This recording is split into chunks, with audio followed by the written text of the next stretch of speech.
Comienza tu semana con actitud de viernes. Buen lunes.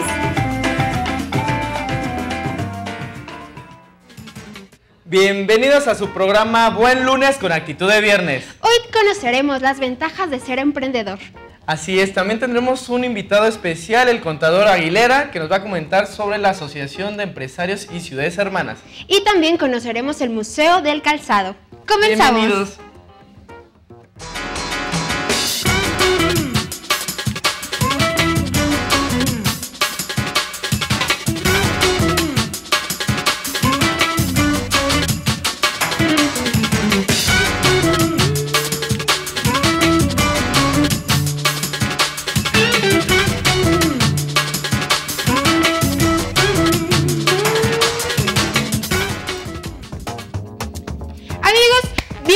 Nuevamente a Buen Lunes con actitud de viernes, y como les comentábamos hace unos minutos, vamos a hablar de qué es ser emprendedor.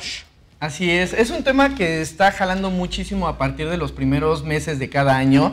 Entonces creemos que prácticamente ahorita lo que queremos es de que ustedes sean emprendedores y empresarios. Eso es lo que está pasando precisamente con las nuevas plataformas que está manejando tanto gobierno, iniciativa privada. Y pues bueno, eso es lo que estamos precisamente expresando con este espacio de media hora. Y también, bueno, ¿qué es ser un emprendedor? Bueno, primeramente es tener un sueño y una meta fija y también objetivos claros. Así es. Una de las razones por las cuales es un emprendedor o ya de perdida es el empresario es precisamente de que tenga una independencia financiera. Eso creo que es muy importante cuando se toca ese tipo de temas. Sí, ya no tienes que estar soportando un jefe.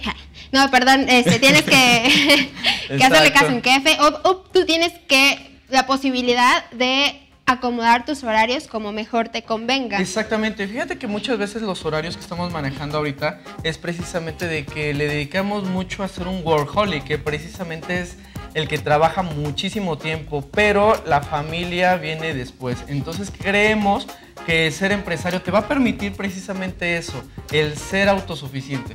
Exacto, pero es importante que no que tengamos el tiempo disponible, es que se trabaje menos. No, al contrario, tienes que poner como al 100% todas las actitudes y cualidades que tienes para que tu negocio funcione. Y es importante que tengas tus días de descanso o también, planes tus vacaciones, porque si no el trabajo te va a terminar hartando y ya no vas a hacer nada.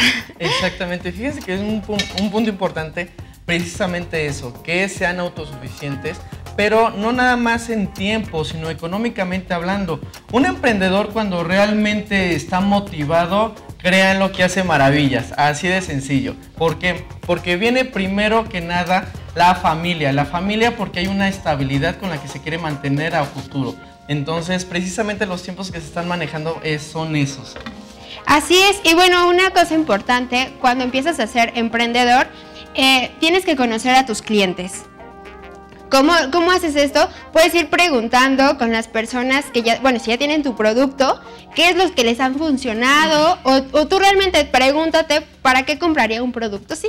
O un servicio, sí. Así es. Fíjense que también otro punto importante es la seguridad, como les había comentado, porque ya eres tu propio jefe. Entonces creemos que el ser empresario es eso, ser tu propio jefe, que tengas tus horarios, pero sobre todo algo más importante, y eso es lo que estamos promoviendo precisamente en este programa, que seas autosuficiente, pero a la vez que brindes trabajo. Es la diferencia entre ser un empresario a ser un empleado. ¿Por qué? Porque vas a brindar trabajo, oportunidades de trabajo que falta mucho. Sí, también. Y bueno, también algo importante es invertir en uno mismo.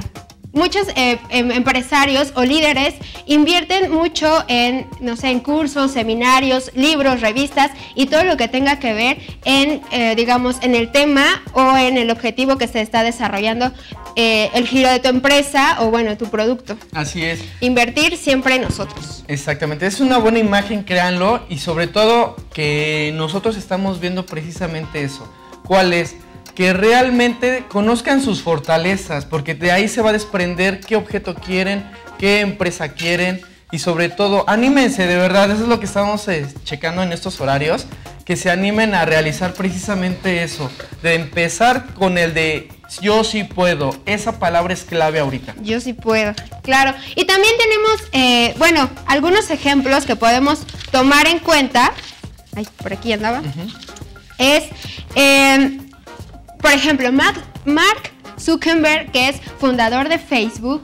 Bueno, él era alguien reprimido en cierto, no tenía amigos en la universidad, y bueno, lo que creó fue una plataforma para poder interactuar más con la gente. Y también, por ejemplo, tenemos a Steve Jobs, ¿no? Que como ya sabemos fue el que creó la Mac, pero digamos él no tuvo estudios, no terminó la universidad y aparte era adoptado, entonces tuvo la oportunidad o la facilidad de que en el garage de su casa creara la primera Mac. Y eso créanlo que es muy importante porque se empieza con algo. Créanlo que las grandes corporaciones no nacieron y se desarrollaron en un instante. Realmente empezaron con un sueño y ese sueño lo convirtieron en realidad. Estamos creyendo en eso, que crean sueños para hacerlos realidad y sobre todo que sean empresas, porque de verdad las empresas sueñan muchísimo, ¿eh? Claro, y también, por ejemplo, tenemos el ejemplo de Tomás Alva Edison, que creó el bombillo o digamos el foco, digamos lo intentó 1000 veces, hasta el 1001 se dio, ¿no? Entonces dijeron, oye, pero ¿por qué estás intentando en algo que no se da, no? Ah, pues bueno, porque ya conozco 1000 maneras de no hacer un foco así, ¿no? Así y entonces en el intento 1001 fue cuando lo pudo hacer. Y no hay que desesperarse, ser paciente. Ese es un punto como lo acaban de comentar. Es precisamente eso, que realmente uno cree que nada más es un sueño y no va a caer. Créanlo que van a caer, pero los van a levantar precisamente con la fortaleza que se desea, precisamente en crear ese sueño. Y ese sueño realidad, porque realmente créanlo, que el mejor motivante es dar una muy buena sociedad en cuestión de servicios. Claro, y también tenemos empresarias exitosas. Por ejemplo, tenemos a Sheryl Sandberg, que es la directora operativa de Facebook, y con ella se consolidó la entrada de la red social a cotizar en la bolsa. Indra Nooyi es jefa de PepsiCo, la segunda cadena de refrescos más grande del mundo. A su cargo los ingresos netos crecieron un 16%. Irene Rosenfeld, ella es directora ejecutiva de Mondelez Internacional, quien se encarga de producir los productos de la cocina de la conocida marca Kraft. Y Virginia Rometty es la líder de IBM, quien consiguió este puesto en 2011 dirigiendo así una empresa con un siglo de edad y $100,000 millones en ingresos anuales. Y por último está Ursula Burns, presidenta de Xerox, la compañía de además de ser líder en copiadoras e impresoras, también tiene un fuerte mercado en los servicios. Exactamente, son mujeres que realmente han crecido muchísimo, se les creyó muchísimo también en ese puesto. Y pues bueno, tenemos ejemplos. Exactamente, pues vamos a un corte, señores, y ahorita regresamos.